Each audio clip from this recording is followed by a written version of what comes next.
Disclaimer. The following show is satire based on facts. It aims to entertain, educate, and fuel discussion. Enjoy.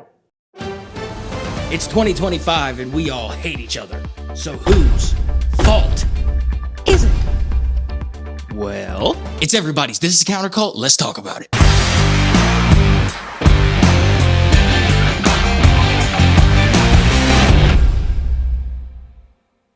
Hello, everybody. I'm your host, Blondie. Welcome to Countercult, the show that doesn't take sides because they're all crooked.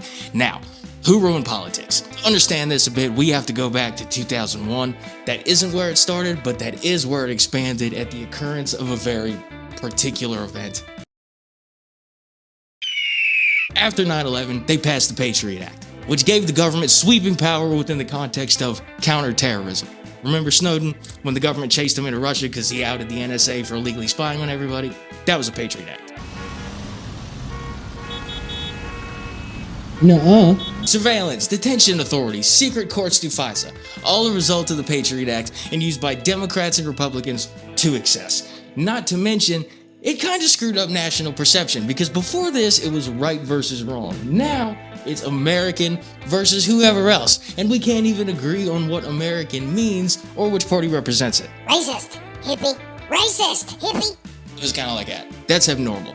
Before all this, Democrats and Republicans were Americans with different views, not people whose views determined if they were American. Which is great, because now you have several super emotional groups of people clinging hard to a political identity with a clear open window to dehumanize each other, all in the name of winning instead of being productive. Throughout history, that's never led to anything bad. That fucking never happens. Through the 2000s and 2010s, things changed definitely, but slowly. Some people started unnecessary wars that caused a lot of lost life as well as basic human rights. Other people got a little drone strike happy and expanded surveillance on domestic land until they were literally forced to stop. But the change was slow and mostly international. You see it in the news, but not outside. It was a more abstract thing than anything you would actually feel.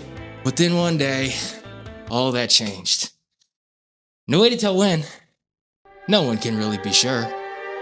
Follow me on a journey inside Donald Trump. Knock it off. Anyway, to really illustrate this, we must first acknowledge that Trump is different. Now, is this a partisan point? No, I've agreed and disagreed with Bush, Obama, McCain, Biden, Kamala at certain points when it came to certain policies, but still, I never worried any of them were gonna watch American History X and walk away from it thinking it was a movie about a man that gave up on his dreams.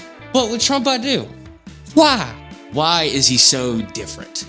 Well, to answer that, let's take a look at George Bush Jr. with John Kerry at the 2004 debate. I just disagree. I think the best way to defend America is stay on the offense. Now, same thing, let's see how Obama disagrees with somebody from the 2012 debate with Mitt Romney. We just have a different vision. Governor Romney has a perspective I think is wrong for the middle class. I'm Barack Obama. Give me a Trump quote. We all pledge to root out the communists, Marxists, fascists, and the radical left thugs that live like vermin within our country. And it's a beautiful country. It was a beautiful country. People always used to say, Don, your country's so beautiful. How beautiful. Trump is not different because he's an outsider. He's different because he doesn't actually seek civility. He seeks to insult and dehumanize those that disagree with him. Because to Trump, people who differ in opinion are not just different. They're enemies not worthy of decency. Because for him, it's about ego and winning, not policy. And when policy takes a backseat to hyper-hostile popularity contests, you tend to get led by assholes. Nuh-uh. So there we were, 2016, and Trump is now the president. And what happened with Trump? Was there cohesion in the public? No. COVID hit, and Trump did a tight five at a White House press briefing, riffing about injecting bleach. Was there an elevation in institutional trust? No. Jeffrey Epstein took the Clinton exit before anybody could actually find out anything. Was democracy strengthened?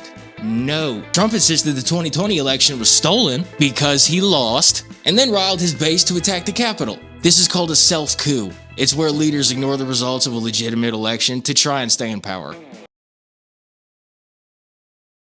So, where are we now?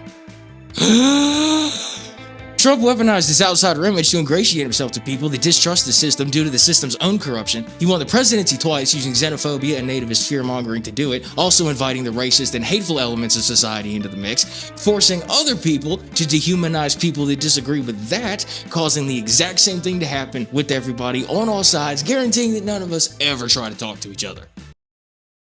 Listen, real quick, I'm gonna need you. I'm gonna need you to put up a cute cat or something. This is a lot. Yeah, that's better. Very good. Adorable. Moving on. What the f*** are we doing? What happened? We had Biden, and it was... I mean, well, admittedly not great. Our president was a houseplant, and his son was snow skiing in the White House bathroom. But we didn't have concentration camps. Now I know people are going to say that's not a concentration camp, even though it's a camp that concentrates a certain kind of person within it. I'm not a professor or anything, but I might be onto something here. Guys. How did we reach the point that Democrats and Republicans basically hate each other, and a noticeable piece of MAGA just seems to be okay with people getting kidnapped off the street for being illegal? Nudge, nudge, you know what they mean. Well, it's easy. The people causing the problems are scapegoating another group of people that have blurry social optics and a limited public voice. Meaning, the majority of the perspective you get is coming from the people in DC that are actively weaponizing it to make you see them as more of a problem and less of a person. So what do? Well, hold on. Cue the corny Lifetime music. We could start by talking to each other. Now I know, there's a part of every group that just wants to be a dick. But that's not all of us, and most of this fighting comes from division in the media and people's perspectives being weaponized against them. But we can combat that if we all just come together and collectively get over ourselves and admit that maybe we don't know everything. This country, this is a 9-to-5, people, and it takes all of us. This isn't Democrats versus Republicans. This isn't woke versus unwoke. This is us versus the problems. And if absolutely nothing else, please believe that regardless of culture, we all have one thing in common. We're all getting screwed by the same people. That's it for us. Thank you for tuning in to Countercall. You've been beautiful. I've been Blondie. And I'll see you next time. Go on, get the out of here. Go home.